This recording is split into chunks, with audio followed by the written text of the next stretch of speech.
마음이 청결한 자는 복이 있나니 그들이 하나님을 볼 것이며. 할렐루야. 65세까지 월급 타먹는 직업이 세상에 얼마나 이렇게 많겠습니까? 제가 좀 65세 은퇴하면 훌륭하고 70세 하면은 욕심 있고 그건 아닌데, 저는 65세 하면 좋겠다는 생각을 오래전부터 했었어요. 그랬더니 그걸 누가 조기 은퇴라고 이름을 붙이더라고요. 했더니 그게 무슨 조기예요? 만기도 만만기지. 그래서 내가 얘기해서 나는 조기라는 말 쓴 적 없다. 회장님이 썼지 나는 조기 은퇴라고 생각 안 했어요. 그래서 감사합니다. 제가 82년 1월 달에 그 영락교회 부목사가 되었습니다. 그 영락교회가 저한테는 인간적으로 볼 때 이게 목회적인 기회였어요. 이제 사람마다 이제 은사가 한두 가지씩은 있는데, 저는 이렇게 강의하는 게 이렇게 좋더라고요. 이렇게 칠판 있고 뱅북 있고 이게 아주 적성에 맞았어요. 근데 영락교회는 모든 목사들이 다 자기 성경 공부반을 하나씩 가져야 했었어요. 그게 이렇게 저한테는 아주 좋은 기회였죠. 제일 조그만 막내라고 제일 조그만 중년 산부라고 하는 반. 그러니까 교실도요, 유년부 사무실인데 요 한쪽 구석만 했었어요. 거기에 한 20, 30명 오셨더랬나? 30명 못 앉았으니까. 이렇게 조그만 반이었는데, 승동교회는 교회가 싸워서 갈라진 교회였어요. 그때 제가 가기 전에. 그리고 한 150여 명 이렇게 출석하는 이렇게 교회였는데, 제가 그 교회를 가겠다 그러니까 선배들이 너 왜 그렇게 서두르냐? 이제 34살인데 왜 싸워서 깨진 교회를 가냐? 김 목사 지금 영락교회에서 잘 나가고 있는데 여기서 한 몇 년 잘 있으면 큰 교회 다니는 목사로 가겠구만. 이제 그런 얘기할 때요. 제가 속으로 이랬어요. 내가 너냐? 그랬어요. 사람이 교만하면 참 무서워져요. 내가 너냐? 너는 안 돼. 나는 돼. 왜? 난 창문 뜯었거든. 그래서 큰 교회 가고 싶지 않았어요. 큰 교회 가면 내 공이 살지 않잖아요. 내 능력을 발휘할 수 없잖아요. 다 해놓은 거니까. 그래서 남들이 잘 안 가려고 하는 그 교회, 사고 난 교회, 주변 여건 별로 좋지 않은 교회 가고 싶었어요. 그래서 갔어요.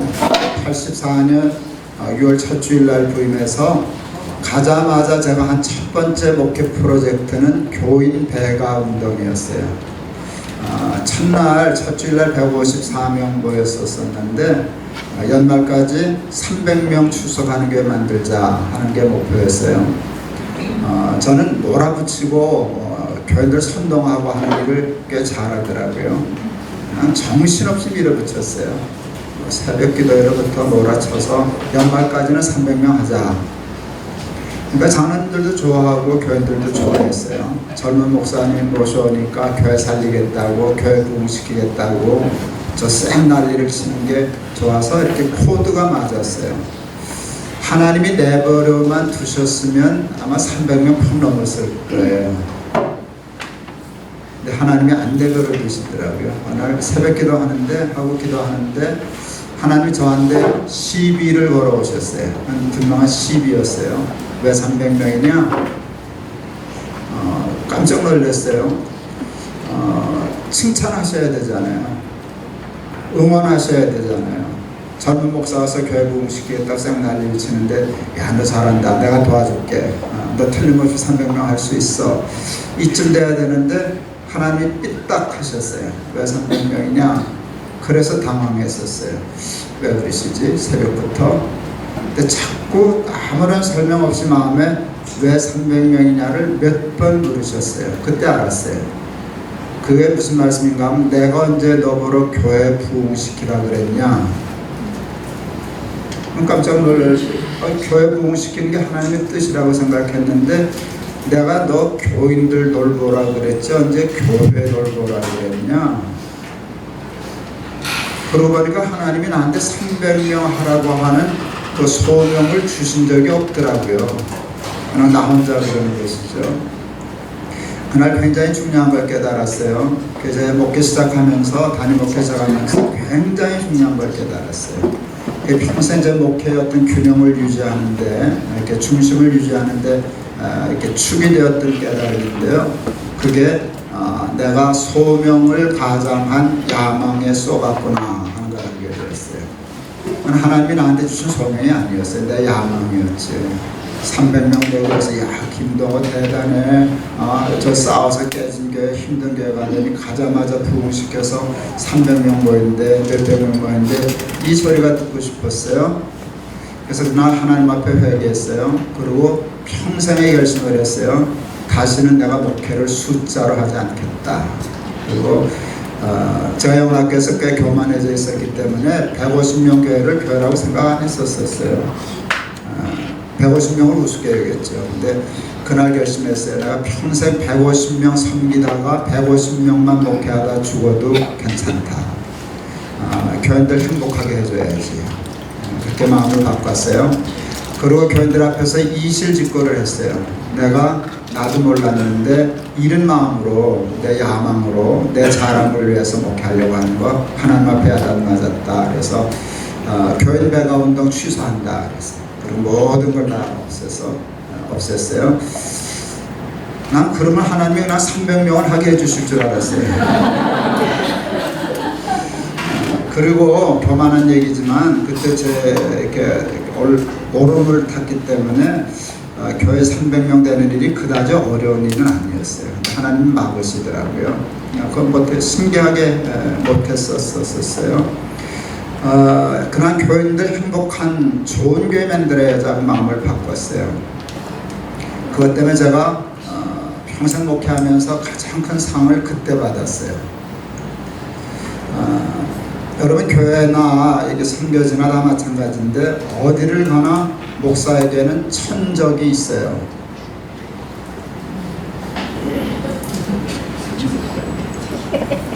있으실 텐데. 근데 몇 번을 옮겨봤는데요. 어디나 있더라고요. 그거 보니까 천적이 있는 게 하나님의 뜻이구나 하는 것도 알게 됐어요. 천적이 있어야 이렇게 스트레스를 받는데 그게 건강한 거거든요. 그게 긴장하고 하나님 앞에 매달리고 속도 좀 썩고 이제 건강한 건데 천적이 있는데 첫 재직회 때 천적이 발톱을 드러냈어요. 신문 기자셨는데 제가 오는 걸 못마땅하게 생각했던 분이 제가 너무 나이가 어렸으니까 반대했는데 내가 오게 되니까 내가 싫었어요. 전직회 때 이렇게 삐딱하게 앉아가지고 실실 웃으면서 그러다가 어느 때 되니까 그만합시다 이렇게 12조로 나와서 아주 당황했었어요. 하나를 알았어요. 저 인간이 내 천적이구나. 이거 어떡하겠어요. 그리고 잊어버렸어요. 제가 목회의 마음을 바꿨어요. 교회를 부흥시키겠다가 아니라 교인들한테 잘해줘야지. 150명 교인들 행복한 교회 만들어줘야지 하고 거기에 주력했어요. 한 1년쯤 지났는데 6월 6일 날 그때 공휴일이었어요. 그때는 현충일이 6월 6일 날 남선교회가 후원하는 여주의 어느 교회에 이렇게 탐방을 갔는데 남성교들이 같이 동행했는데 그 천적이 같이 따라왔었어요. 어느 휴게소에 이렇게 잠깐 쉬는데 그 천적 집사님이 커피 한 잔을 뽑아들고 나한테 오더라고요. 그래서 주면서 이렇게 얘기했어요. 저는 예수를 믿어도 사람은 안 변한다고 생각했습니다. 성격도 안 변한다고 생각했습니다. 근데 목사님 제가 틀렸습니다. 사람이 변합니다. 아무개 집사도 변했고요. 아무개 권사도 변했고요. 이렇게 쭉 하다가 마지막 중요한 게 뭔가 하면 근데 목사님 중요한 건 제가 변했습니다. 그러고 보니까 천적질을 안 하고 계시더라고요. 제가 변했습니다. 그때 참 평생 목회할 법을 다 받았구나. 상을 다 받았구나. 목회에서 사람이 변했으면 된 거잖아요. 1년 만에 저는 목사만 주의종이라는 생각이 별로 없어요. 모든 직업이 다 똑같은 성직이지 그게 하나님의 가르침이라고 생각해서 전 목사라고 하는 직을 우습게 여기지도 않지만 뭐 대단하게 평신도 성직자 이런 의식이 저는 없어요. 그래서 목사만 주의종이라는 생각이 없는데 그런데 하여튼 그분 목사 됐어요. 바뀌긴 바뀌었죠. 뭔가 하여간 데미지를 크게 입었죠. 그분이. 그래서 이렇게 사람이 바뀌었죠. 목회하면서 교회 수를 느끼는 것이 중요한 게 아니라 교인의 삶을 바꾼다고 하는 일이 하나님이 원하시는 일인데 그때 소명을 가장한 야망에 쏟지 말자라고 한 걸 배웠어요. 성경에 보면 그 예수님의 비유 중에 이게 있잖아요. 어떤 사람이 타국에 갈 때 자기 포도원을 새로 주고 떠났다. 그러니까 집단은 틀까지 다 이렇게 새로 주고 떠나서 했는데 이 새를 안 주는 거예요. 받으러 가면 쫓아내고 아들을 보내면 죽이고 뭐 이랬더니 나중에 군대를 데리고 와서 진멸하고 새를 잘 내는 사람에게 주었다 하는 걸 생각했어요. 여러분 선교지도 마찬가지고 교회도 마찬가지잖아요. 하나님이 우리에게 새로 주고 간 거예요. 대신 관리해 달라고. 당신 교회니까, 당신 선교지니까 나 좀 밖에 나가 있을 테니까 네가 내 대행으로 이걸 잘해줘. 근데 네가 아니야. 내 마음대로 할 수 있어. 내가 다 맡기고 한 거니까. 그런데 내 거는 아니야. 주인은 나야. 근데 하다 보니까 주인이 하도 먼 데 있으니까 보이지도 않고 그러니까 뭐 간섭도 안 하고 그러니까 이게 착각이 돼서 지가 주인인 줄 알고 그래서 이게 주인의 자리를 찬탈하려고 그러다가 깨끗이 망했다 하는 말씀인데요. 여러분 이게 우리 목사들, 선교사들이 굉장히 주의해서 들어야 할 굉장히 중요한 비유의 말씀이에요. 2001년 10월 7일 높은터 숭의교회를 개척했어요. 제가 그때 50 넘어서 개척했는데 그때 좋은 교회 하고 싶었어요. 제가 좋은 교회를 다닌 복을 받았기 때문에 우리 교인들도 내가 받았던 복을 받아야 돼 이제 그런 생각을 했었는데 좋은 교회는 어떤 교회일까 할 때 하나님이 주신 말씀이 있었어요. 교회를 개척할 때 숭의교회 개척할 때 그게 마태복음 16장 13절에서 20절 말씀이에요. 주는 그리스도시요 살아계신 하나님의 아들이십니다 라는 신앙 고백을 하니까 예수님이 너무 좋아하시는 거예요. 그러면서 이렇게 얘기하셨어요. 내가 이 반석 위에 내 교회를 세우리니 음부의 권세가 이기지 못하리라. 다 아는 말씀인데 새삼스럽게 은혜로 다가왔어요. 내가라는 말에 은혜를 받았어요. 제가 그 말에 은혜를 받고 깨달음을 얻고 이렇게 얘기했어요. 하마터면 덤태기 쓸 뻔했네. 나는 내가 해야 되는 줄 알았어요. 그래서 부담이 참 많았어요. 근데 예수님이 그러시는 거예요. 왜 네가 하냐? 내 교회를 왜 네가 하냐? 왜 네가 걱정하냐? 내 교회는 내가 세운다. 왜? 내 교회니까. 그걸 알았어요. 그래서 덤태기 쓸 뻔했네. 우선 얼른 내드렸어요. 근데 내가 해야 할 일이 뭘까를 생각했어요. 그게 그때 그 유치라는 단어가 생각났어요. 평창 동계올림픽 유치할 때 유치예요. 예수님을 유치해야 되잖아요. 우리 교회 세워주세요. 우리 선교지 좀 세워주세요. 이렇게 할 때 그래 내가 너 도와주면 너는 어떤 선교할 거야? 어떤 목회할 거야? 프레젠테이션을 하라는 거예요.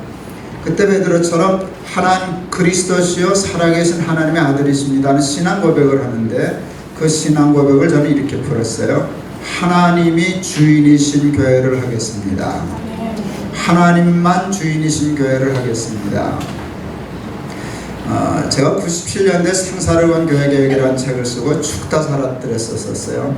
심정적으로 죽는 게 아니라 육체적으로 죽는 데까지 너무 스트레스를 받아서 힘들어서 그때 주제도 하나였어요. 교회의 주인은 하나님인데 교회가 작고 가난하고 어려울 때는 하나님이 주인이시더라.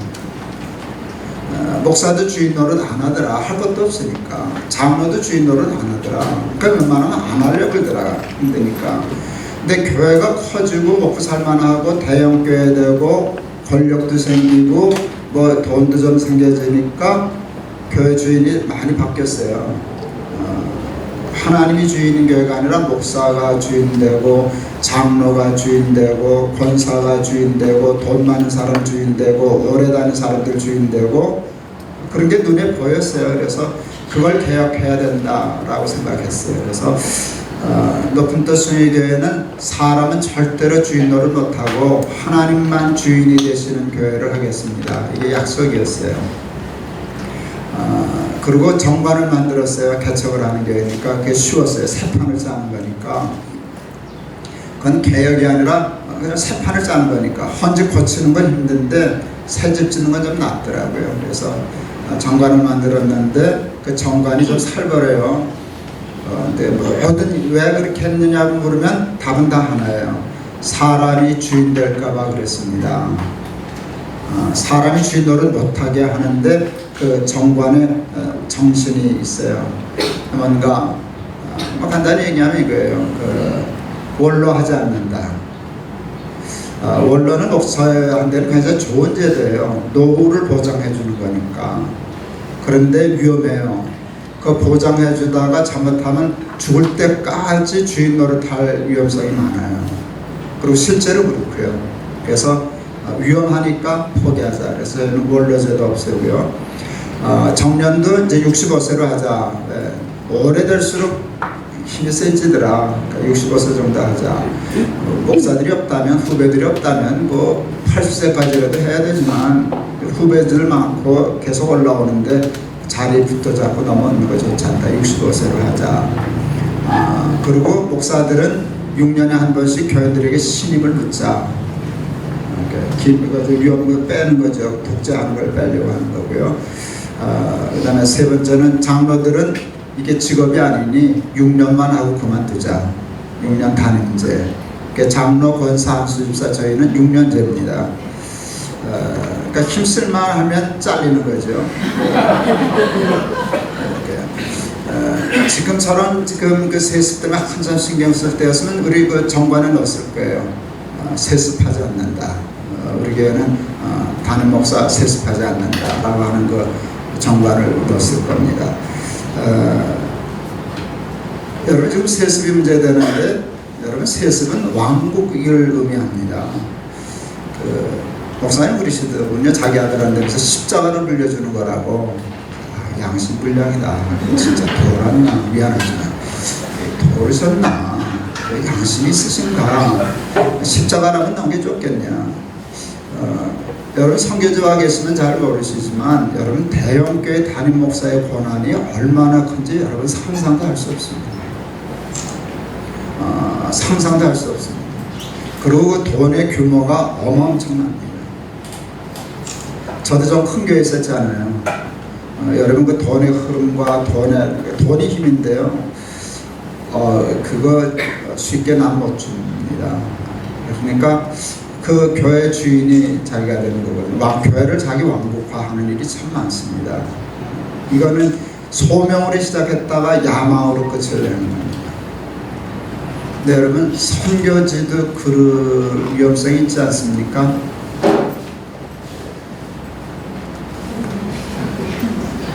예, 선교지도요. 선교사들이 잘못하면 자기 왕국 건설하기 쉽습니다. 세상에 사는 동안은 좀 좋으실 겁니다. 근데 죽는 건 겁내셔야 할 겁니다. 신앙법에 이건 빼야 돼. 저리로서 산 자와 죽은 자를 심판하러 오시리라. 이 말은 진짜 제정신으로는 고백 못할 겁니다. 하나님 앞에 서야 되잖아요. 언제니까. 그래서 우리 선교와 목회자가 할 때 하나님이 전 이거 물으실 것 같아요. 네가 주인이야 내가 주인이야. 네 목회했어 내 목회했어. 내 선교했어 네 선교했어. 이렇게 물었을 때 그게 정말 하나님이 주인이신 선교, 하나님이 주인이신 교회 목회하지 않았다면 그건 뭐 다 실패 아니겠습니까? 큰 실패 아니겠습니까? 그래서 내가 소명을 따라 선교하고 있는지 내 야망을 쫓아서 선교하고 있는지 그거는 잘 준비하셔야 될 것 같습니다. 이제 집에 가도 다 전 자음을 다 했는데 제 평생에 가장 중요하고 지키려고 애썼던 거니까 그냥 그 얘기 하고 싶어서 사실 여기 왔습니다. 그래도 더 해야 되죠. 1981년 저는 노교회가 청량리 중앙교회인데요. 그 임택진 목사님이라는 어른이 계셨어요. 이제 저한테 영적인 아버지 같은 분이죠. 교인이 목사를 잘 만난다는 게 얼마나 큰 축복인가에 대한 증인이 접니다. 정말 제일 큰 복을 받았어요. 그래서 아이들 위해서 기도할 때마다 꼭 그 기도는 빼놓지 않죠. 정말 좋은 목사를 만났는데, 제가 초등학교 1학년 때부터 다닌 교회고요. 임 목사님은 초등학교 2학년 때 부임하셔서 23년 목회하고 은퇴하셨어요. 저는 그 교회에서 교육전도사, 전임전도사, 부목사를 했어요.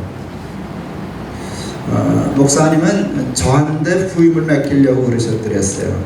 제가 그때 우리 나이로 30살에 안수받고 32살에 이제 영락교회 갔을 때인데, 제가 영락교회로 도망갔어요. 저를 그렇게 아들처럼 잘 키우셨어요.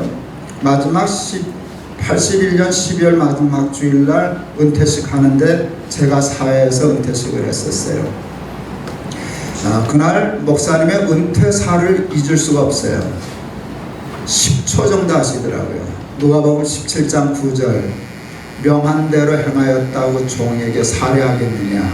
우리는 다 무익한 종이라 마땅히 하여야 할 일을 한 것뿐이니이다 할지니라. 무익한 종은 놀러갑니다. 그동안 감사했습니다. 깨끗이 그리고 인사하고 가셨어요. 뒤에 서 있다가 온몸에 전율을 느꼈어요. 제가 이제 목사 안수 받고 1년 반 정도 됐을 때인데요.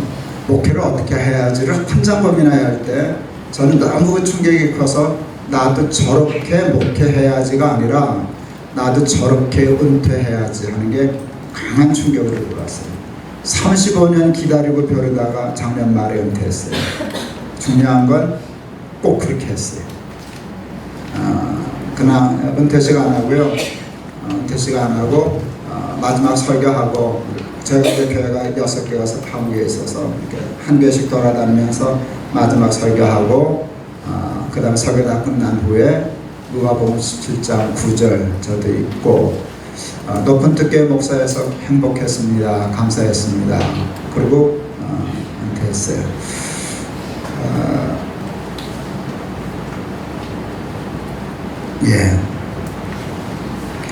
높은 뜻 순위교회 시절에 높은 뜻 순위교회가 굉장히 인간적으로 보면 급상승한 교회잖아요.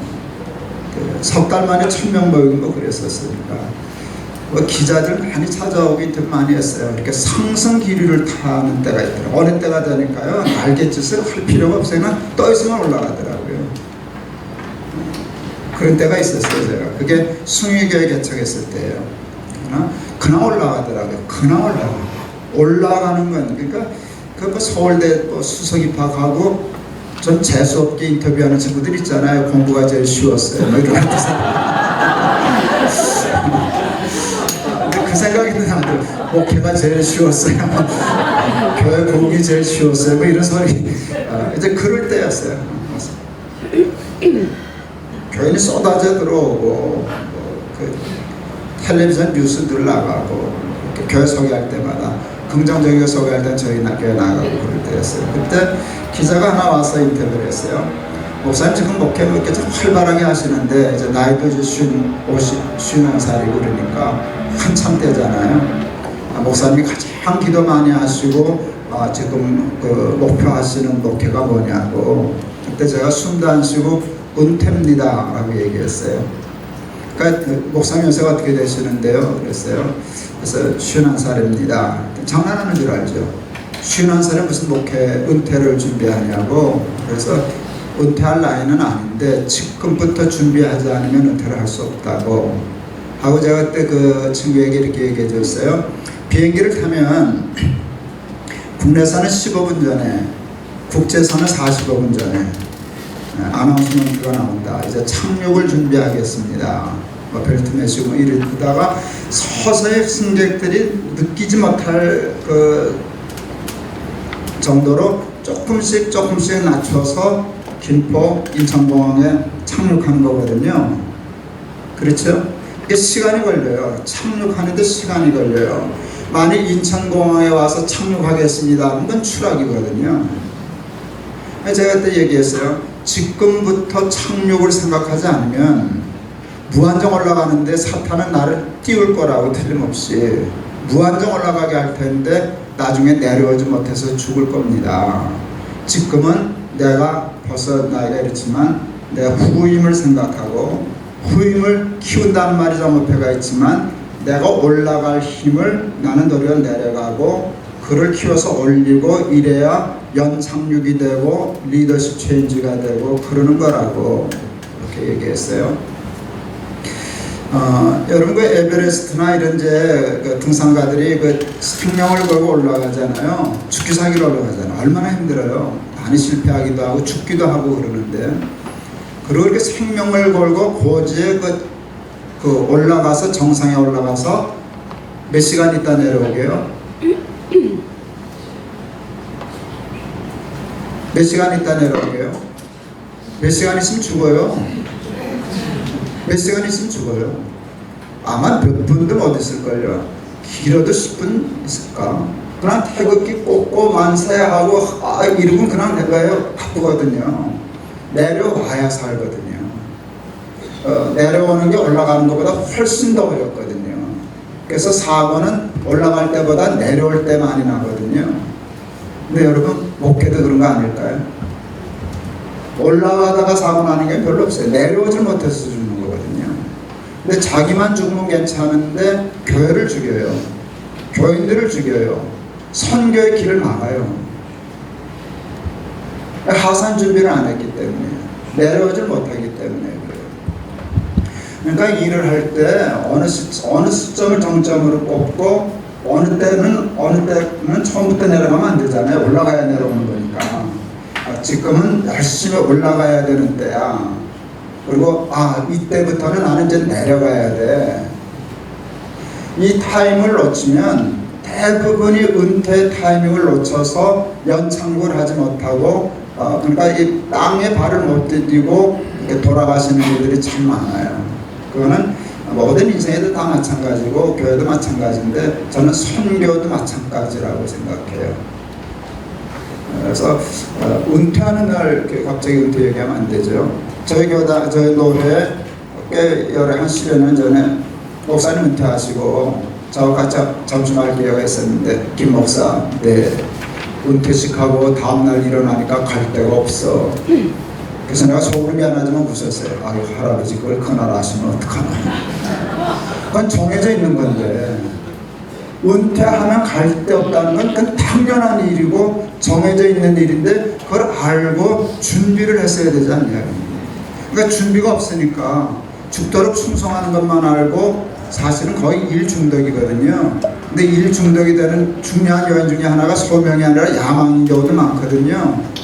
그래 놓고는 당황해서 어쩔 줄을 모르고 은퇴할지 모르고 은퇴가 지저분해지고 추해지고 그러다가 목회 실패하는 경우가 참 많아요. 그러니까 여러분들도 선교를 하실 때 어떻게 내려갈 건가, 어떻게 정리할 건가에 대한 여러분 그 출구 전략을 세우셔야 돼요. 목회 선교를 끝낼 때의 생각을 하고 목회 선교를 하는 생각만 하지 선교를 그만둘 생각을 잘 못해요. 그 출구 전략을 세우셔야 돼요.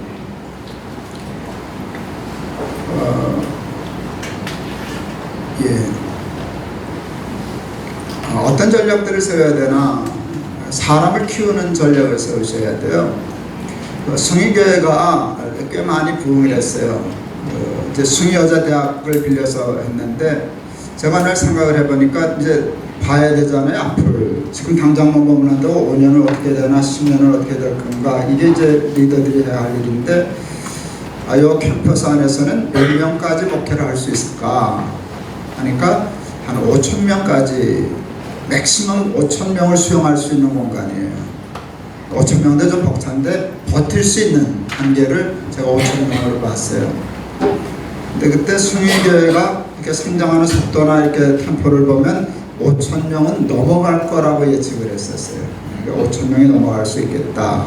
뭐 못 넘어갈 수도 있지만 그때 생각했어요. 만일 5천 명이 넘어가면 어떻게 해야 되나? 그러면 더 큰 예배 장소를 얻어야 되나? 찾아야 되나? 그건 아니라고 생각했어요. 그때 생각했어요. 교회를 분립해야지.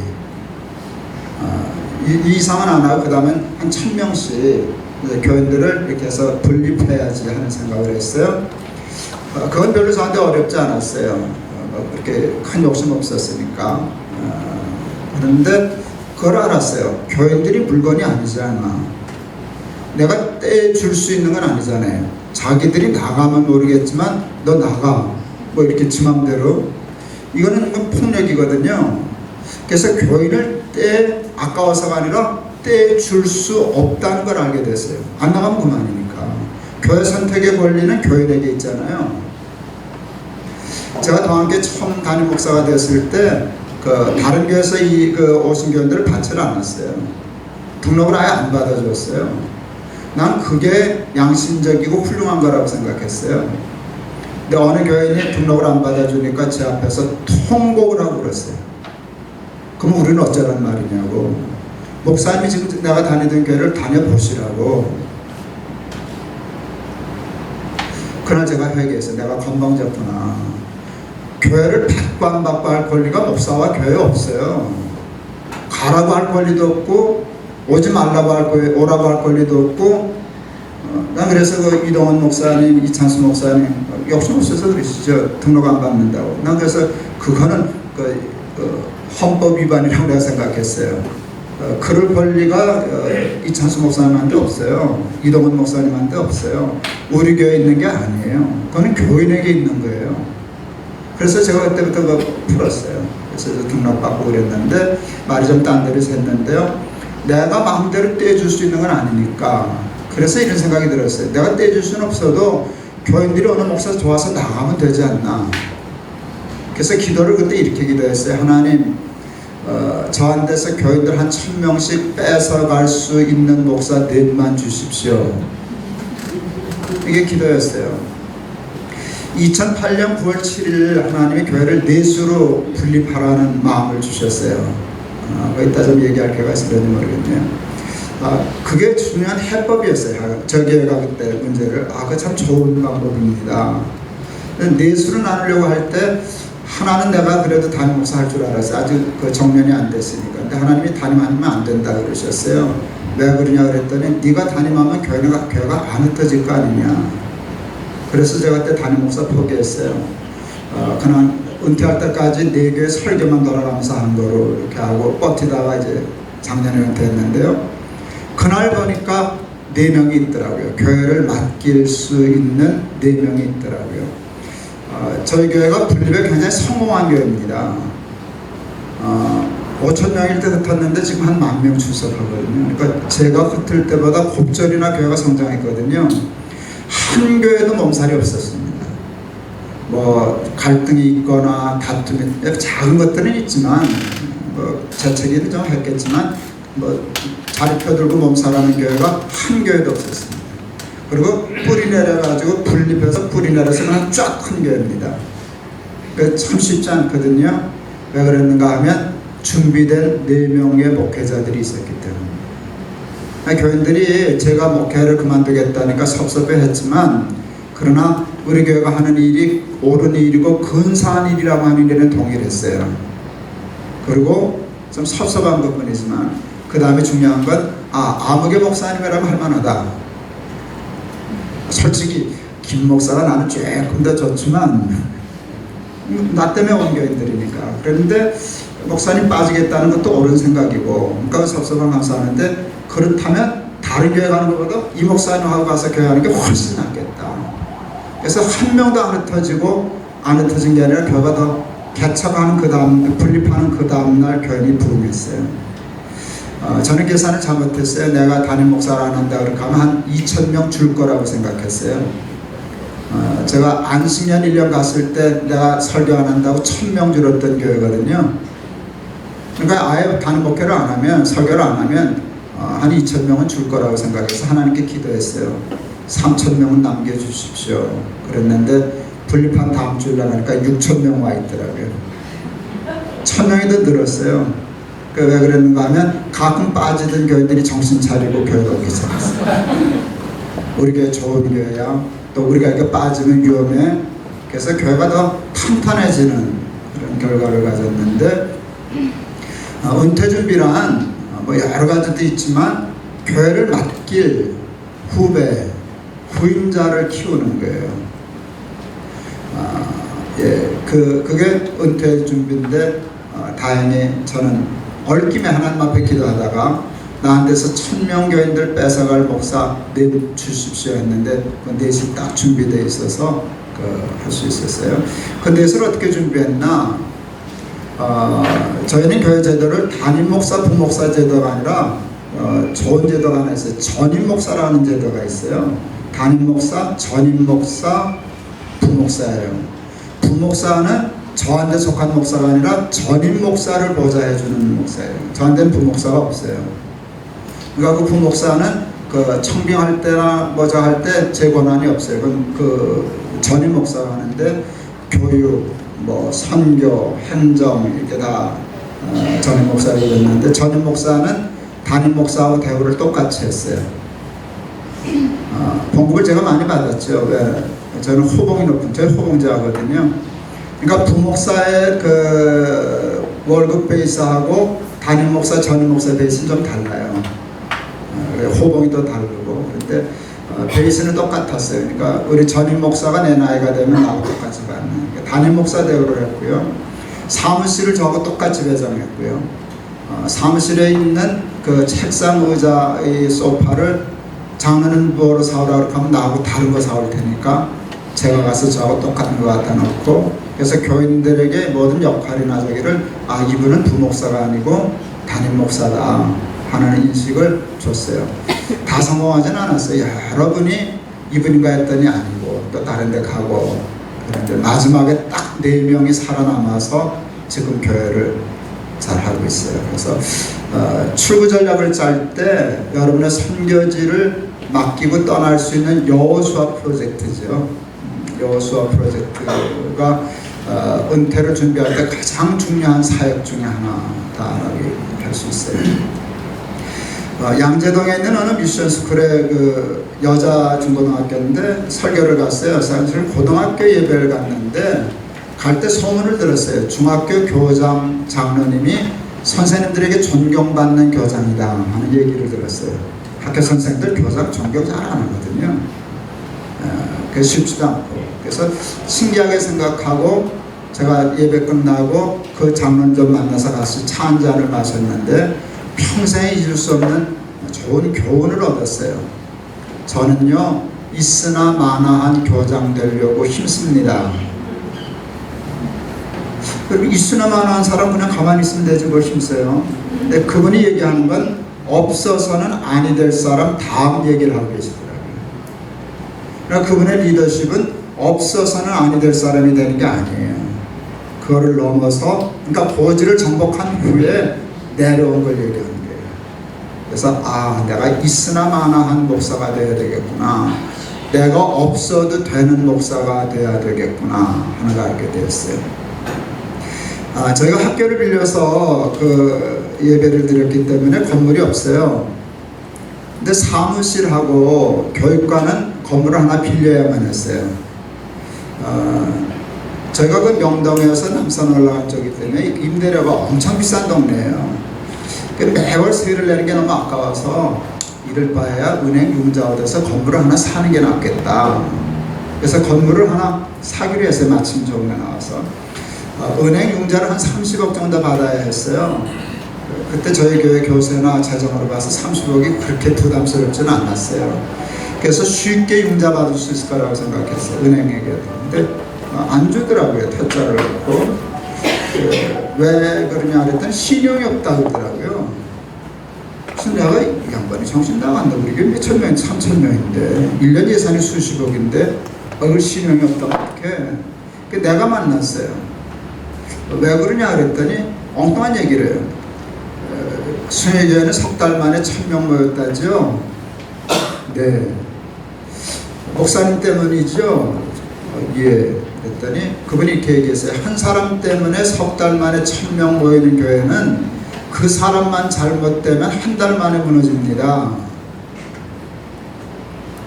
너무 놀래가지고 말을 못하니까 말귀를 못 알아듣는 줄 알고 예를 들더라고요. 그 친구가 예를 들어 목사님이 스캔들이 나신다거나 차 사고로 돌아만 가셔도 이 교회는 수습 불가입니다. 목사님 한 사람에 의존하는 교회니까 그건 아주 취약한 구조입니다. 저는 말 잘 듣는 은사가 있었거든요. 그 말이 30억보다 귀하더라고요. 너무 감동해서 뭐 안 빌려주면 그냥 세내면 되는 거니까 뭐 큰 문제는 없었어요. 그랬더니 자기 말에 감동받는 것에 감동받아가지고 주더라고요. 그래서 그때 양재동에 가서 했던 말을 다시 기억했어요. 아, 높은 뜻 숭의교회에서 김동호를 제거해야 되겠구나. 그래서 제가 제일 먼저 한 일이 안식년을 떠난 일이었어요. 제 안식년은 피곤해서 쉬려고 하는 안식년이 아니었어요. 제가 동안교에 있을 때도 안식년을 했는데 그때는 IMF 예배당 건축 중이었어요. 건축 중 6개월 남기고 IMF 만났을 때 제가 안식년 떠났어요. 장로들이 기가 막혀서 말도 못했어요. 영원 정신이 있나 없나, 자기 밥그릇 다 챙겨먹고 뭐 이런 사람으로 이해하더라고요. 근데 제가 설명했어요. 왜 안식년 제도가 있을까? 그걸 저는 이렇게 풀었어요. 너 없어도 돼. 너 없어도 돼.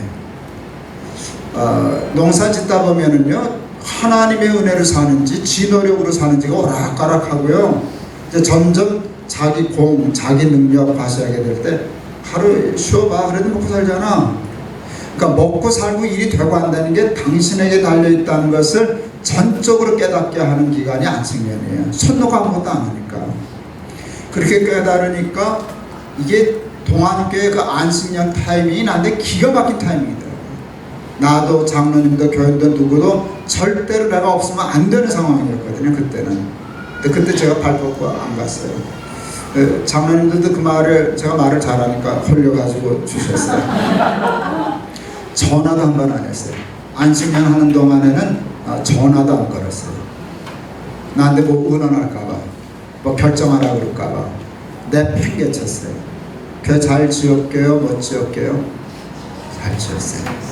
높은 뜻 숭의교회도 그래서 제가 안식년을 가겠다 그랬어요. 그랬더니 장로들이 기가 막혀서 말을 못하더라고요.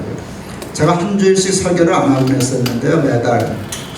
이유는 교회는, 특히 숭의교회 같은 교회는 저한테 길들여진 교회예요. 사실 저 아니면 목사 아니라고 생각하는 사람들이 많이 모였거든요. 그거 위험하잖아요. 그래서 한 주일씩 다른 목사님들에서 설교 듣게 하고 이제 그랬어요. 동학교 때부터 그랬는데 좋죠. 교회들이 많이 빠져요. 제가 설교 안 하는 주일은 400명에서 800명 정도 안 오더라고요. 매주 사무실로 전화하죠. 누가 설교하냐고 이번 주일에. 자는데 그 얘기 하더라고요. 목사님 한 주일 설교만 빠져도 800명 안 오는 교회입니다. 1년 동안 강대를 비우시면 우리 교회 무너집니다. 그래서 안다고, 그래서 가는 거라고. 언제까지 나한테 의존하는 교회를 하겠냐고. 내가 없어도 교회가 돼야 건강한 교회고, 그 다음에 중요한 게 더 있어요. 나도 교회 없어도 살 수 있는 법을 훈련해야 된다고. 목사와 선교사들이 죽도록 충성하다 보면은요, 떠날 수가 없어요. 그거 외에는 할 줄 아는 게 아무것도 없어요. 선교를 떠나서, 목회를 떠나서 생존할 수 없는 부적응자들이에요. 그러니까 결국은 집착할 수밖에 없어요. 그러니까 원로되는 수밖에 없고요. 그러니까 세습을 시켜서라도 붙어있을 수밖에 없고요. 그러고는 하는 말이 죽도록 충성한다 그러죠. 하나님께 충성한 게 아닌데. 그래서 나도 교회 없이 사는 법을 연습해야 된다. 그래서 떠났어요. 교회들 줄었게요, 안 줄었게요? 숭의교회 교회들 줄었게요, 안 줄었게요? 줄었죠. 조금 줄었게요, 많이 줄었게요? 1000명 줄었어요. 첫날 1000명 줄더라고요. 장로들이 놀래가지고 미국으로 뭐 메일 보내고 전화하고 난리 났어요. 거보십시오. 우리가 뭐라 그랬습니까? 당장 들어오셔서 수습하셔야 되시지 않겠습니까? 그건 수습해야 할 만한 비상상황이었어요. 제가 들어가면 수습되죠. 나 때문에 생긴 일이니까. 근데 안 들어간다 그랬어요. 다 무너져도 안 들어갈랍니다. 내가 들어가야만 수습되는 교회를 언제까지 하겠습니까? 무너지라 그러십시오. 다시 목회하랍니다. 무너져야 할 교회는 무너져야지, 무너져야 할 교회를 그걸 붙들고 있으면 어떡합니까? 무너지고 새판 잘랍니다. 그걸 하나님이 믿음으로 봐주신 것 같아요. 교회가 그때 살았어요. 그러니까 그거는 포기하는 용기에서 생긴 건데요. 딱 스톱하더니 1년 동안 1000명 다시 회복했어요. 그러니까 여러분, 그게 제가 떠날 때와 들어올 때 숫자가 같았어요. 근데 이게 같은 게 아니에요. 제가 떠나기 전에는요, 나 없으면 왔다 갔다 하는 두부살 같은 교회였어요. 덩치만 크지. 근데 제가 1년 딱 버티고 왔을 때에는 내가 없어도 스스로 생존할 수 있는 건강한 교회가 되었어요. 네, 그것 때문에 분립에도 성공한 게 아닐까, 이제 그런 생각을 해요. 그래서 그렇죠. 네 교회를 이제 분립하고 다 했을 때 다 독립교회거든요. 사람들이 지교회 하는 줄 알았어요. 그렇지 않았어요. 모든 당회를 다 세우고 예산이나 뭐 재정 다 독립시키고 제 권한은 아무것도 없어요. 이제 설교만 하러 돌아다니는 건데 선배들이 많이 말리더라고요. 너 그러다 뒷밤 들근이 된다 그러더라고요. 이게 굉장히 힘있는 사탄의 유혹이에요. 나이 들수록 제일 뒷골 땡기는 말이 뒷밤 들근이거든요. 너 그러다 뒷밤 들근이 된다. 근데 그때 하나님 저한테 그러셨어요. 너 안방 많이 말려고 목회했냐? 내가 주인이라면 너희 교회는 내가 주인인 교회 한다 그랬잖아. 내가 주인인 교회를 하려면 너 같은 목사가 뭔지 아세요? 여러분 개척에서 몇 년 만에 몇천 명 모이고 가면 그게 저 같은 목사예요. 너 같은 목사가 뒷방 들거니가 돼야지 내가 주인이지. 그럼 네가 주인이지 왜 내가 주인이냐. 그래서 정말 기도 많이 했어요. 뒷방 들거니가 되게 해주시옵소서. 이렇게 조금 버림받는, 이렇게 뒤로 이렇게 처져지는 연습이 필요하더라고요. 그거 굉장히 중요한 거예요. 늘 목사는 스포트라이트를 받던 사람이잖아요.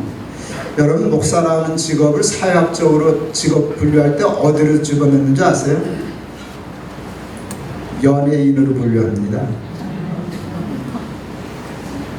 근데 잘 생각해보면 왜 그러는지 아실걸요? 둘 다 무대 체질이잖아요. 마이크 들고 그리고 스포트라이트를 받잖아요. 여러분 제가 이렇게 돌아다니면은요 저한테도 그래 팬입니다. 진짜 내놓고 목사님 팬입니다. 매니아입니다. 이런 얘기 참 많이 해요. 그거 굉장히 기분 좋거든요. 그러니까 사람들이 따라다니고. 제 이제 소녀딸이 큰 소녀딸이 이제 13살 초등학교 6학년인데 우리 서울집에 왔다가 걔네들이 세종시 사는데 서울역에 이제 기차 타러 갔어요. 퇴근하려고. 거기서 이제 식사를 하는데 이제 가끔 저 알아보는 사람들이 있지 않겠어요. 수근수근하는 소리가 들리더라고요. 김동원 목사다, 김동원 목사다. 이걸 우리 소녀딸이 들은 거예요. 그러니까 이게 되게 저만 들어가서 할아버지가 그렇게 유명한지 몰랐어. 거기 있었는데 어떤 아줌마들이 할아버지 보고 김동원 목사다, 김동원 목사다 그런다고. 내가 속으로 네 할아버지가 그런 사람이다. 한번 손녀딸 앞에서 가오를 잡았죠. 이런 기질들이 있어서요. 이렇게 뒷방으로 물러날 때에 이거를 못 견디는 거예요. 그러니까 교인들과 모든들 관심이 자기에게서 다른 사람에게 옮겨가는 일을 못 견디는 거예요. 근데 그게 연습이 돼야 돼요. 사도행전을 읽다가 제가 참 은혜를 받은 것 중에 하나는 바나바의 얘기예요. 여러분 초대교회 때는 바나바가 1번이었어요. 바울이 1번이었어요. 바나바가 초대교회의 어른이었어요. 아시죠? 권위자, 권면하고 위로하는 자라는 이름이 있었고, 바나바가 없었으면 여러분 바울은 교회에 등단할 수가 없었어요. 교회를 핍박하는 사람이었으니까, 감옥에 집어넣고 이러던 사람이었으니까, 스데반 죽이는 데 앞장섰던 사람이니까 여러분 교회 어떻게 바라붙이겠어요? 근데 바나바가 막아주고 추천하는 바람에 바울의 입지가 생겼어요. 사람의 이름이 다 중요한데 누구나 할 때 처음에 성경을 보면요, 바울과 바나바로 나오지 않아요. 바나바와 바울로 나와요. 어느 순간에 그냥 큰 설명 없이 이게 바뀌어요. 바울과 바나바로. 그게 모름이 하는가 하면 주도권이 바뀌었다는 거예요. 이건 반란이에요. 저희 통합식 교단 헌법에는요, 부목사는 담임 목사가 될 수 없게 돼 있어요. 나는 그 악법이라고 생각해요. 근데 왜 만들었게요? 부목사 반란 금지법이에요. 부목사가 좀 똑똑한 사람이라고 설교 잘하면요, 담임 목사 설교 안 시켜요. 신방 못하게 해요. 다른 거 맡겨요. 그게 인간의 본능이라고요. 인간의 본능이라고요. 근데 뒷방 늙은이 이거 상당히 골치 아프죠. 그런데 그 어느 때는 그걸 연습해야 돼요. 모세가 마지막 죽을 때 가나안에 못 들어갔어요. 난 이해가 안 됐어요. 너 드보산에 가서 죽어라. 그때 섭섭했어요. 하나님이 모세를 팽하셨구나. 토사구팽했구나. 잘 써먹더니 마지막에 때 되니까 가나안도 안 들여보내고 드보산에 가서 혼자 죽으라고 그러셨구나. 되게 섭섭했어요. 근데 모세는 이게 하나님이 모세를 살리시는 길이었더라고요. 제가 생각해 봤어요. 모세가 만일 가나안에 들어갔다면 어떤 일들이 일어났었을까? 그러면 이제 노망하기 시작할 때 평균적으로 내가 홍해를 나이 들면 이제 자랑하는 거거든. 옛날에 뭐 내가 6.25 때 뭐 이런 소리 많이 하잖아요. 내가 홍해를 만날 때 어쩌고 저쩌고 뭐 이 여수는 뭐 이게 시정이었고 뭐 이런 같은 소리 할 거예요. 그러니까 똥 싸고 붕괴면 그 공 다 죽어요. 그러면서 다음 리더십 죽어요. 그러면 그 조직이 다 망가지는 거예요. 근데 느보산에 가서 깨끗이 죽으니까 모세의 공 다 살잖아요. 그리고 중요한 건 마지막에 한 일이 뭔가 하면 여호수아를 세우더라고요. 축복하더라고요. 그리고 이제부터는 여호수아가 나 대신 너희들의 지도자다. 잘 도와줘라. 그러고 죽잖아요. 그래서 제가 섭섭해하다가 기도 많이 했어요. 하나님 느보산에서 죽는 모세가 되게 해 주시옵소서. 그러니까 충성한 사람들의 마지막 자리는 가나안이 아니에요. 느보산이에요. 그게 가장 명예스러운 자리예요. 그래야 우리 평생의 수고와 선교와 목회가 다 사는 거예요. 근데 이걸 거꾸로 생각하니까 평생 수고하고 했던 공이 다 묻히는 거예요. 다 죽는 거예요. 여러분들도 마지막 자리는 느보산일 수 있기를 바랍니다. 그게 제 은퇴 준비죠. 그게 은퇴 준비죠. 이제 뒷방늙은이 되려고 하는 기도 참 열심히 했어요. 하나님 한 번 딱 시험 보시더라고요. 테스트를 하시더라고요. 교회가 분립됐어요. 주일날은 설교를 하는데 수요일은 제가 설교를 안 하니까 예배 드리러 이제 이 교회 저 교회 가요. 가면 자꾸 설교하라 그래요, 목사들이. 그래서 귀찮아서 늦게 가기 시작했어요. 담임 목사가 설교 시작하는 시간에 딱 들어가면 되잖아요. 어느 날 아주 정확하게 설교 시작하자마자 뒷자리가 앉았어요. 교인들이 우리 부부 오는 걸 못 봤어요. 담임 목사가 설교 끝나고 광고할 때 이렇게 얘기하더라고요. 여러분 뒤를 돌아다 보십시오. 반가운 손님이 오셨습니다. 깜짝 놀랐어요. 제가 나를 손님이란다. 망치를 한 대 딱 맞은 것 같고요. 마음이 면도칼로 비어지더라고요. 섭섭했어요. 한 번도 내가 순위교회 높은 뜻 교회 손님이라는 생각을 못했어요. 내가 어떻게 손님이에요? 내가 어떻게 손님일 수? 내가 갑이었잖아요. 몇 주 전까지 내가 담임 목사 지금 부목사였는데 내가 보통 갑인가 슈퍼 울트라 갑인데 근데 을로만 느껴져도 참을만 했는데 을 취급도 안 하고 손님 병으로 몰았잖아요. 섭섭하다. 진짜로 섭섭하다. 그게 이제 위기였어요. 그거 섭섭한 걸 극복 못하면 이제 교회 이제 큰일 나요. 그때까지만 해도 교회들의 마음은 나한테 있을 때거든요. 그렇지 않겠어요? 그런데 하나님이 그러셨어요. 제 마음에. 얘야, 그래서 내 손님이 되어야 끝까지 반가운 법이란다. 아, 예. 그게 뒷방들근이 없어도 되는 사람 그잖아요. 그래서 기도 많이 했어요. 반가운 손님이 되게 해 주시옵소서. 철저히 손님 노릇하기 시작했어요.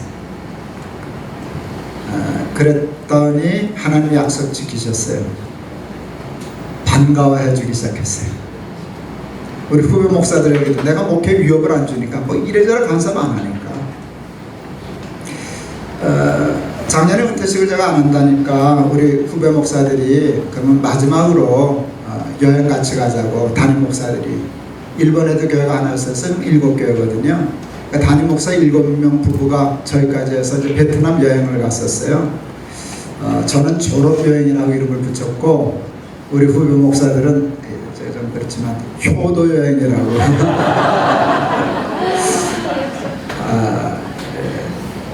또 이제 우리 그 교인 중에 이제 큰 여행사에 이제 임원이 하나 있어서요. 아주 답을 많이 봤어요. 난 그런 그러니까 호텔 말고 호텔에 무슨 빌리지가 있어요. 그건 좀 더 비싼데 그걸 마련해줘가지고 꿈 같은 휴가를 보냈네요. 자기 숙소 있는 데마다 수영장 따로 있고 뭐 이런 그 부자들만 가는 휴가를 가봤네요. 돈 안 들이고. 근데 그래서 그렇게 행복하더라고요. 행복했어요. 그래서 평생에 참 행복했다, 고맙다 하고 왔는데 우리 목사들이 1년에 한 번씩은 가시죠. 끝나고 그래서 추석 다음 주간에 갔다 왔어요. 우리 목사들이 속초 다녀왔는데 일본에서도 다 오고 그래서 너무너무 행복했어요. 그 7개 교회가 흩어지고 교회 자체에도 갈등이 별로 없었고요. 쭉 성장했다 그랬잖아요. 제일 감사한 건 7교회 목사들이 친해요. 이게 쉽게 말하면 선배 목사한테 큰 축복이에요. 이게 티각태각하고 뭐 뒤에서 눈 흘기고 이러면 뭐 누구 편을 들겠어요. 제일 곤란한 일인데 정말 사이가 좋아요. 우리 아내가 이제 돌아오면서 차 안에서 그 얘기를 했어요. 지금은 좋지만 이제 벌써 다른 데서 목사를 청빙해야 될 때가 됐거든요. 왜냐하면 이제 정리교회가 내년에 분립하기로 결정했어요. 높은 뜻 정리교회가 또 커져가지고 담임 목사가 덕서로 나가요. 덕서 쪽으로 나가는데 이제 그 정의교회를 맡길 담임 목사를 청해야 되는데 청빙위원회가 세워졌어요. 저한테는 의논도 안 하더라고요. 그래야 돼요. 의논하면 어떡하겠어요. 만일 의논을 해도 제가 맞지 않았을 거예요. 왜? 나한테 추천을 하고 내가 추천하면 아직도 교회는 저한테 대한 부담, 내가 추천한 사람을 보이콧할 좀 부담스럽지 않겠어요. 그래서 뭐 당연히 안 하고 이랬는데 이제 누군가 오겠죠. 언젠가는 여기도 갈등이 생길 거 아니에요. 갈등이 생길 때 당신 어떻게 할 거야? 그래서 내버려 둘 거야. 뭐 지들끼리 싸우라 그랬지 뭐. 싸워야 돼. 그리고 깨지면 할 수 없지 뭐. 언젠가는 깨질 때도 오겠지. 그러나 깨지는 한이 있어도 나는 손대지 않겠다는 게 제 원칙이에요. 은퇴했으니까. 그리고 나중에 때 되면 자기들끼리 또 수습해. 제가 교회계획이라는 책을 썼을 때 옥하는 목사님이 그 교갱이었던 그 뭔가 그 합동측 목사님들 썼는데 한 500명을 모아놨었어요. 그 소망교회 수양관에. 야, 김 목사 와서 너 청년들 많이 모이는데 청년 목회에 대해서 2시간만 강의해라. 예. 제가 한창 그때 원로 목사 하지 말자는 그거 쓸 때였기 때문에요. 근질근질해서 그 청년 목회만 얘기할 수가 없더라고요. 목사가 500명인데. 그래서 1시간의 강의를 하고 충분히 할 수 있으니까 1시간은 원로 목사 하지 말자는 강의를 했어요. 옥하는 목사는 뒤에 앉아서 실실 웃으시더라고요. 저 자식 저 쓸데없는 소리하고 앉았다. 시키자는 소리하고 앉았다. 나는 이제 하고 튀려고. 제가 있으니까 도망가려고 그러는데 잡혔네. 야, 밥 먹고 가. 정말 좌불안석이죠. 옥 목사님께 맞아서 점심 먹는데 김경 무슨 목사, 그 합당식에 꽤 유명한 목사님인데 같이 이제 테이블에서 밥 먹다가 목사님이 옥 목사님한테 질문했어요. 목사님은 원로 목사 하실 겁니까? 그랬더니 이제 옥 목사님이 질문은 거기서 받고 답은 나한테 하시더라고요. 야, 김 목사, 네 말이 맞기는 맞다. 그런데 그 후임이 와서 죽을 수면 어떡하냐? 이제 그래서 원로 목사가 있어야 된다는 이제 논리셨어요. 도망가려고 그러다가도 또 뭐라 그러면 난 또 대피는 성격이 있어요. 뭐라 그랬냐고, 원로 목사가 있다고 죽이 밥 됩니까? 죽이 물 되는 수는 있어도 원로 목사 때문에 죽이 밥 되는 법은 없습니다. 헷갈려줘야 됩니다. 그때도 그 얘기를 했어요. 제가 그 목사님들한테 강의할 때 제가 그 얘기를 했어요. 목회도 릴레이 계주와 같다. 예수님 오실 때까지는 계속 바톤 타치를 해서 가야 되지 않냐. 근데 이 바톤 타치가 잘못되면, 리더십 체인지가 잘못되면 실격이지 않냐. 그러니까 바톤 타치를 잘해야 된다. 잘 넘겨주고 그래야 된다. 그랬더니 떨어뜨리지 말아야 된다. 했더니 목사님들 참 기발해요. 한 목사님 뒤에서 소리를 지르더라고요. 목사님 그거 떨어뜨리는 게 문제가 아니고요, 주고 놓지 않는 게 문제입니다. 그렇잖아요. 정말 그래서 다 웃었어요. 왜 목사들은 주고 놓지 않으려고 그러는 걸까? 불안해서 그런 거거든요. 생각해 봤어요. 여러분 바톤 타치를 했어요. 여기 달려왔고 여기 스타트에서 뛰어요. 스타트에서 뛰는 사람은 처음부터 속도가 나요? 항상 가다가 발등에 걸려요? 그러니까 처음에 뛰면 그 한 10m 정도까지는 뛰어오는 사람이 빠를까요? 뛰기 시작하는 사람이 빠를까요? 그러니까 이게 불안해. 이거 못 믿겠는 게, 이게 걸어가는 거야, 뛰는 거야.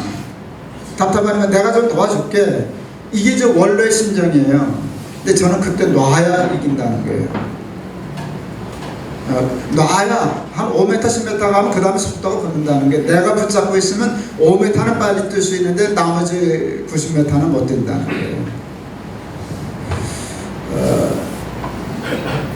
깨끗이 나왔어요. 정말 반가운 손님이 되었어요. 높은 뜻교회 역사에는 제 이름이 남겠죠. 역사를 부인할 수는 없으니까. 역사를 할 때는 뭐 기록에 어떻게든지 남겠지만, 현재 저희 교회 조직이나 자리나 어느 교회 주보에 가도 주보에서는 제 이름을 찾을 수 없어요.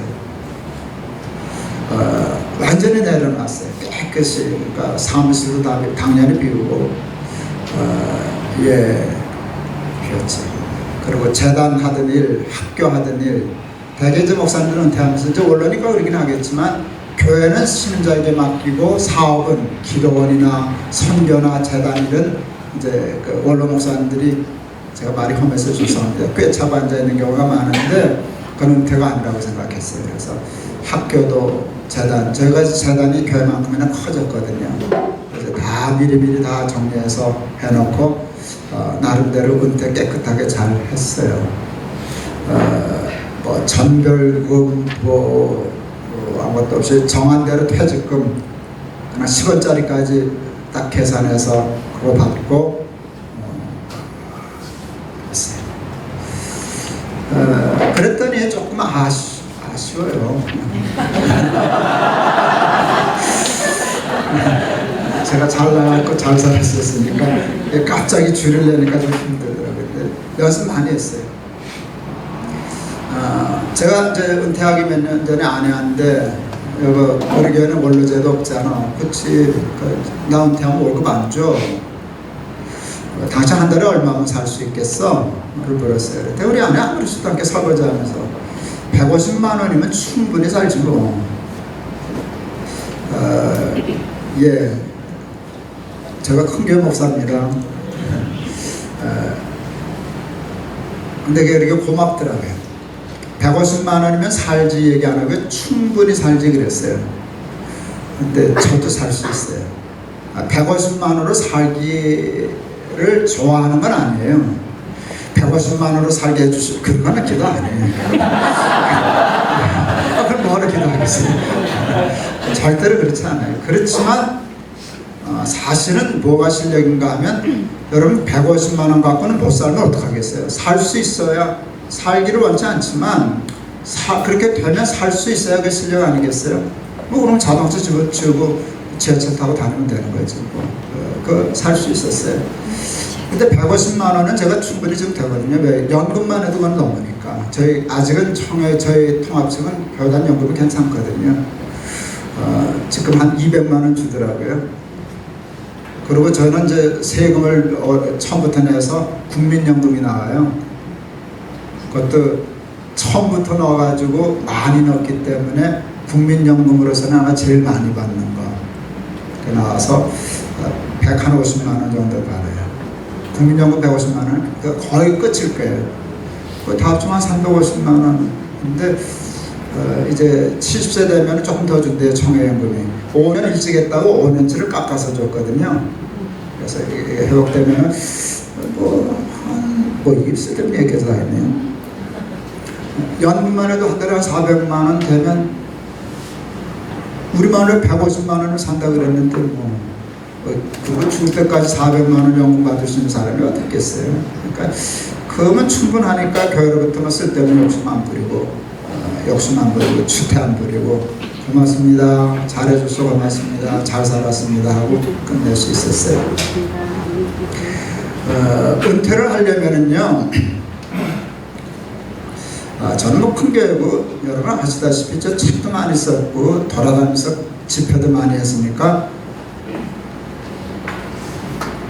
매달 돈 많이 들어왔다는 건 아시겠죠? 그러니까 저 같은 사람이 몇이나 되겠습니까? 내가 아는데 그래도 중요한 건 저도 가난한 집 출신이고요. 우리 아내는 저보다 조금 더 가난했던 출신인데 그래도 제법 건강하게 자랐어요. 그래서 아내가 살림을 참 매섭게 했어요.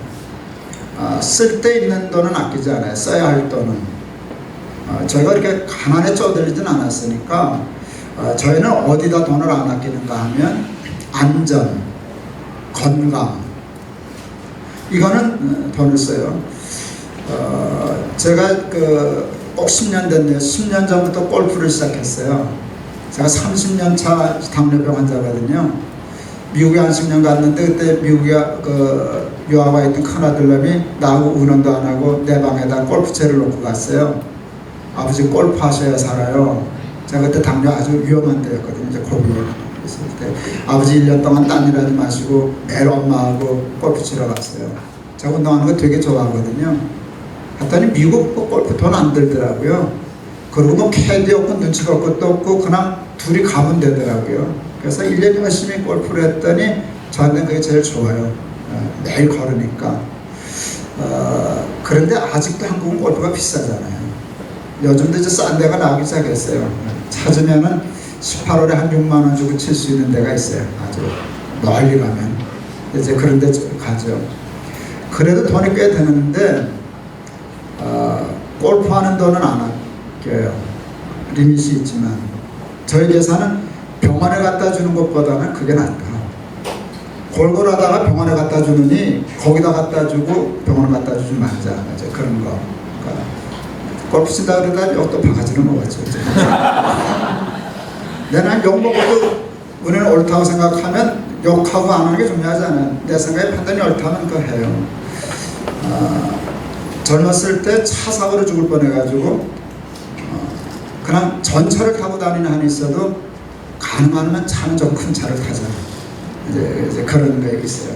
뭐 돈이 안 따르면 그것도 못하지만 좀 큰 차 살 수 있는 돈은 되니까 그런 데는 안 할게요. 그 대신 안전과 건강에 꼭 필요하지 않은 일이면 가급적 할게요.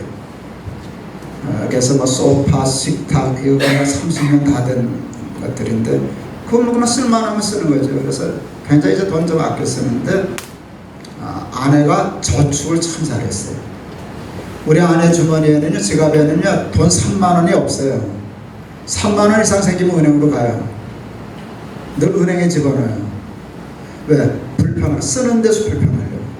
뭐 요즘 카드 있으니까 그렇지만 그래서 가끔 제 지갑이 잘 털려요.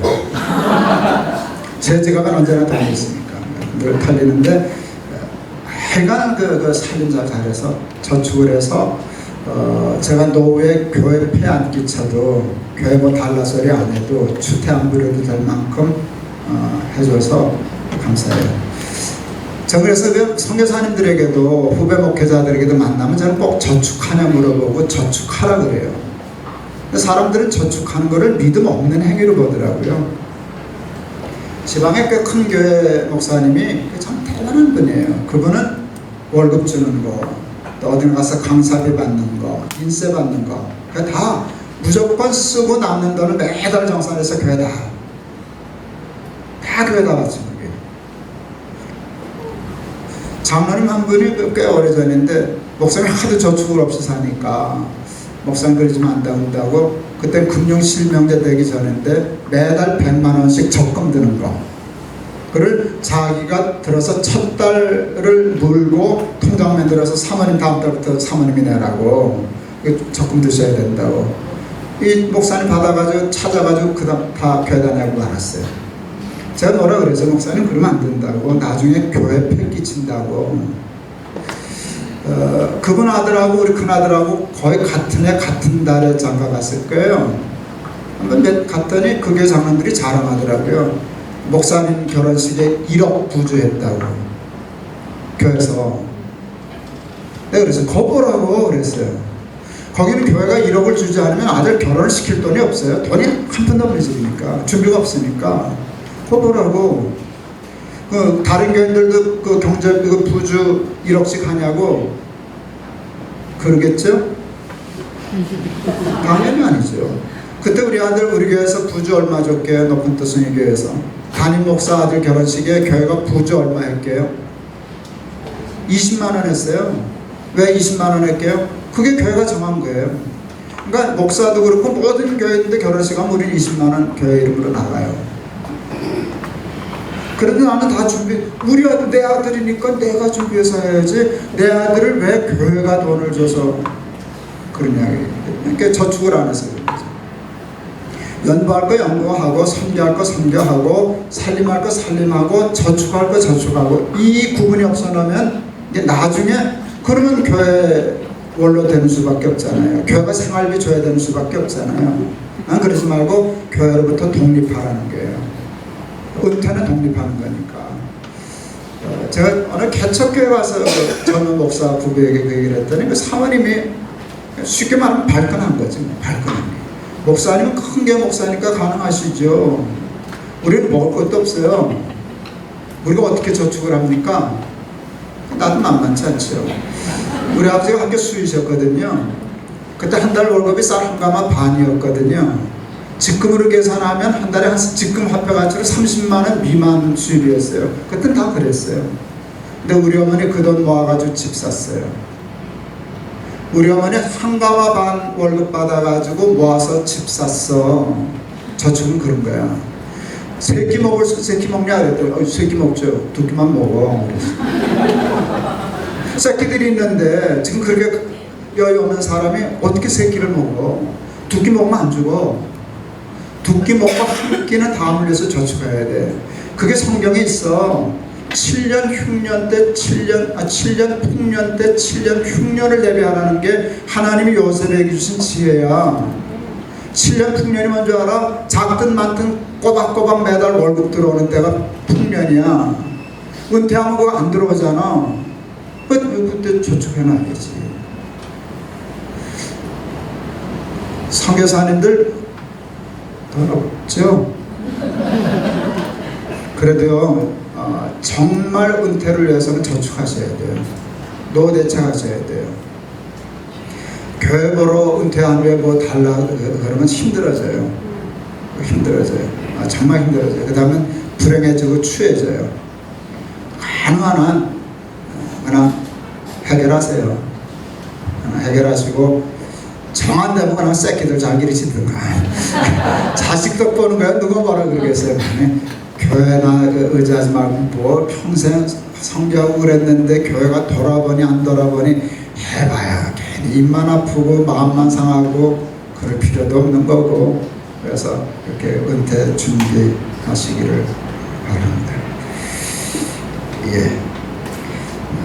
그 다음에 이제 이렇게 은퇴를 준비할 때 선교사도 그렇고 그 목사들도 그렇고 대개 다 우리 목회자들은요 일 중독자들이에요. 이 한국의 어떤 그 목회적인 전통이에요. 그것 때문에 한국교회는 이만큼 기적 같은 부흥을 이루었어요. 목사 장로들의 순교적인 헌신. 근데 가정을 돌아보질 않아요. 그게 충성이라고 생각해서. 제가 이제 담임 목사 되고 뭐 그랬을 때 애들 셋 낳고 그랬을 때 첫 담임 목사 되면서 하나님 앞에 지금 얘기해도 저 목사 맞아? 그 얘기 들을 만한 얘기를 제가 하나님께 했어요. 하나님, 저는 교회 위해서 가정 희생하고 싶지 않습니다. 그랬어요.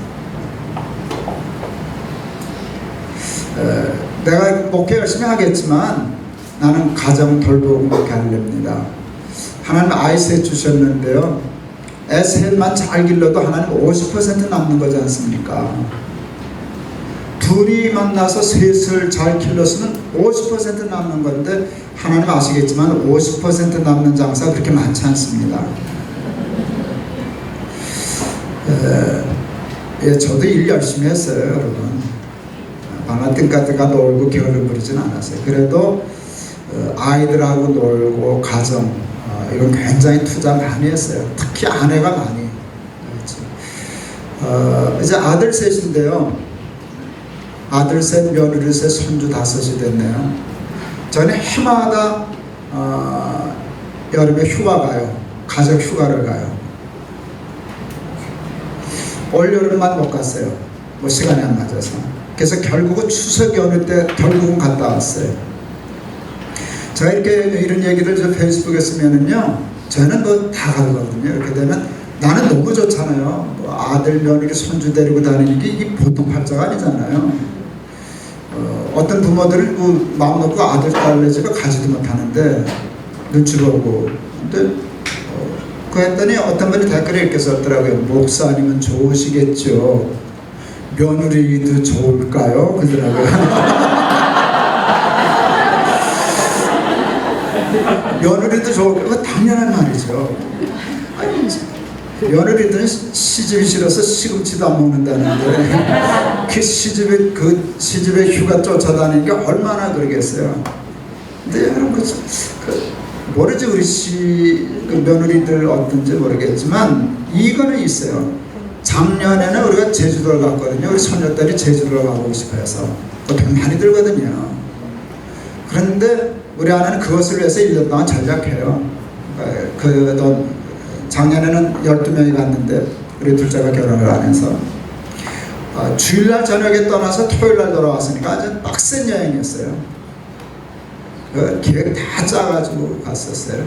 그러니까 우리 마누라가 힘들어가지고 뻗을 뻔했어요. 그래서 아내가 내년에는 3박 4일만 하면 좋겠다 그랬더니 그래 그거 좋아. 내년에는 3박 4일만 가자 그러자.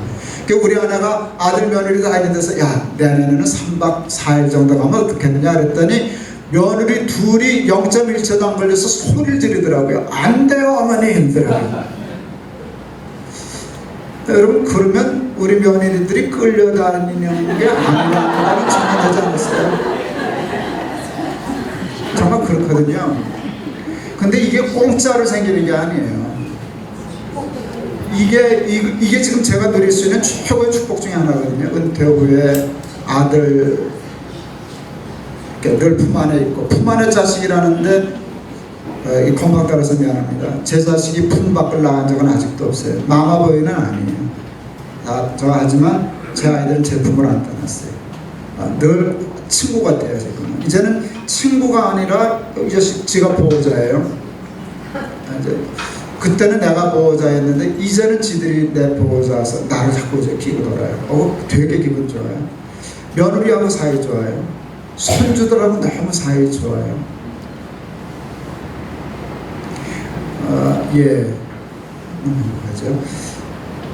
결혼하고 이제 저희는 여름 휴가는 꼭 갔었어요. 만사를 제쳐놓고 여름 휴가를 꼭 갔었어요. 아이들 데리고. 그랬더니 애들이 그때 기억이 있어서 그런지요.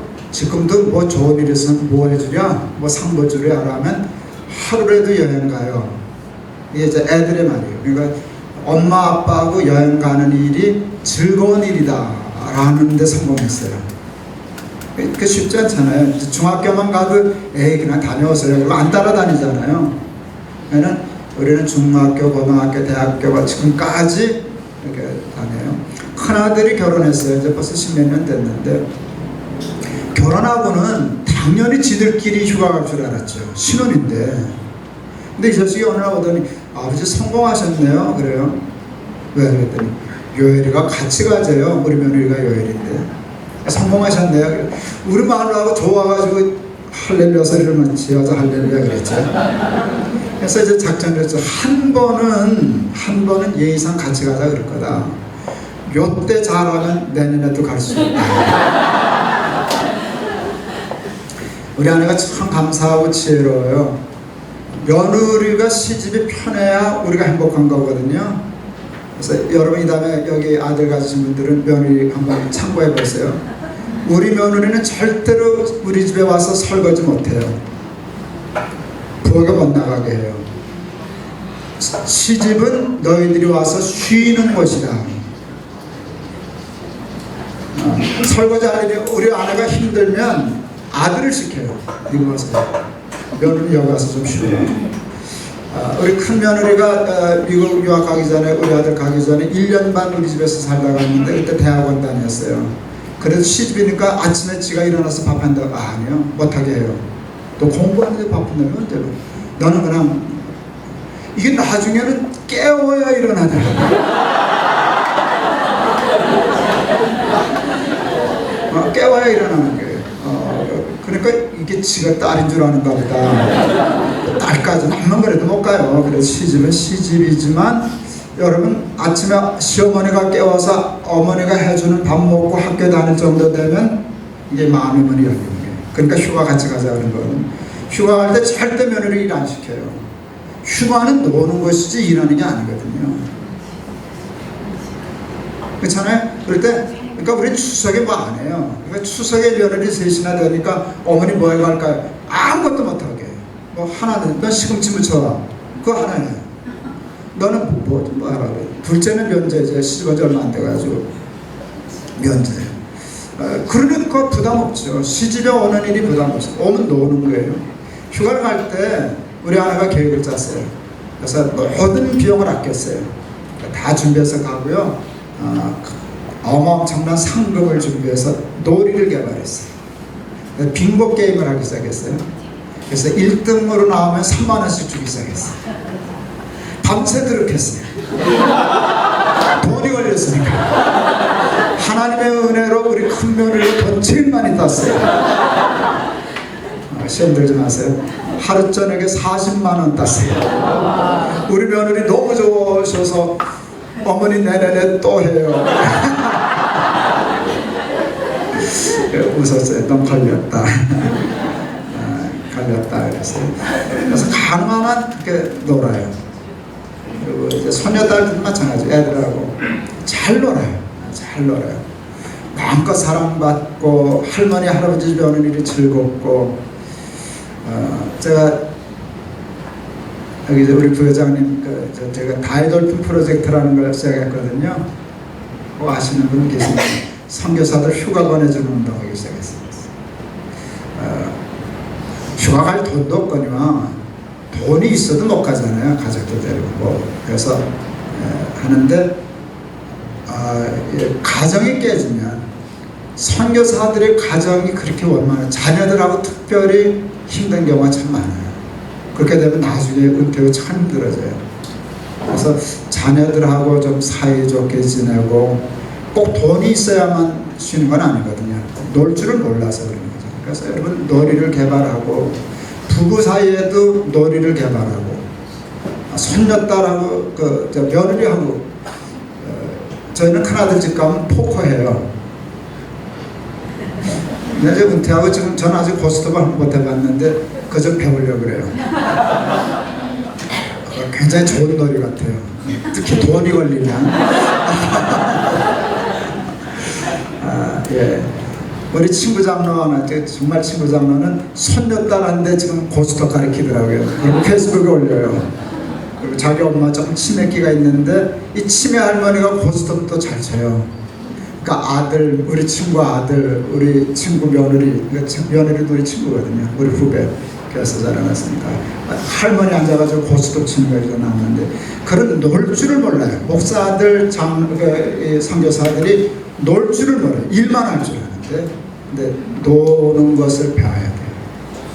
그래서 놀이를 배우고 가족들하고 관계 잘 하셔야 돼요. 좀 쉬었다 할까요?